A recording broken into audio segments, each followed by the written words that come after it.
baruurta xad-dhaafka ah waxay leedahay saameyn caafimaad oo halis ah, gaar ahaan marka ay jirka ku ururto si aan caadi ahayn. Waxaa laga yaabaa in ay sababi karto dhibaatooyin badan oo caafimaad. Ma ogtahay in baruurta badani kordhiso halista wadne istaaga?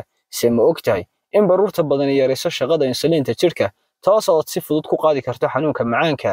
Haddii daawada aad ogtahay saameyntaas iyo qaar kaloo badan, muuqaalkeena maanta waxaan kugu soo gudbin doonaa 5 cunto iyo talooyin dheeraad ah oo si fudud kaaga jaraya baruurta.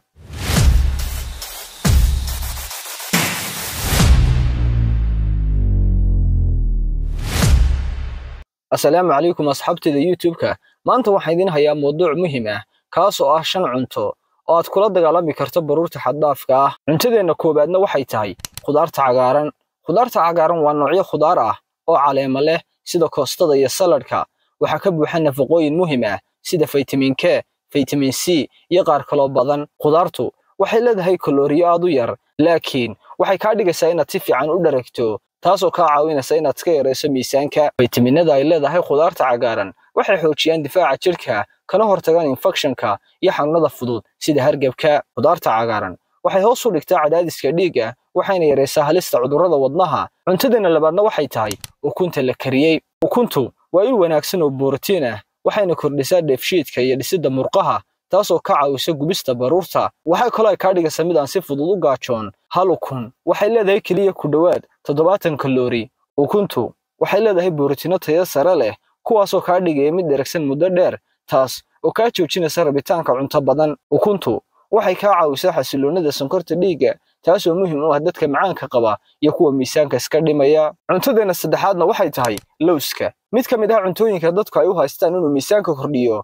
laakiin maanta waxaad ogaan doontaa in lawsku uu dhab ahaantii ka caawin karo dhimista miisaanka haddii si sax ah loo isticmaalo. Lawska waxaa ka buuxa borotiin, kuwaasoo ka dhigaya inaad dheregto si dhaqso leh. Taasi waxay ka hor istaagaysaa cunitaanka cunno badan. Lawska marka la cuno wuxuu hoos u dhigaa rabitaanka cunnooyin aan caafimaad lahayn sida nacnaca iyo jibiska. Inkastoo ay leeyihiin dufan, waa dufan caafimaad leh, waxayna ka caawinayaan jirka inuu yareeyo baruurta badan. Cuntadeena afraadna waxay tahay kalluunka dufanka leh ama fatty fish.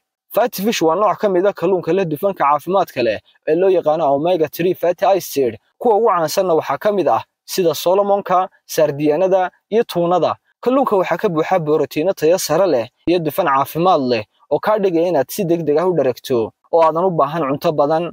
Omega-3 fatty acid-ka kalluunka ku jirtaana waxay jirka ka caawisaa inuu si fiican u isticmaalo baruurta. Cuntadeena shanaadna waxay tahay tufaaxa. Tufaaxu wuxuu leeyahay fiber gaar ah oo la yiraahdo pectin, taasoo ka caawin karta xakamaynta gaajada, isla markaana hoos u dhigta baruurta dhiigga ku jirta. Fiberka ku jira tufaaxa waxa uu hagaajiyaa shaqada mindhicirada.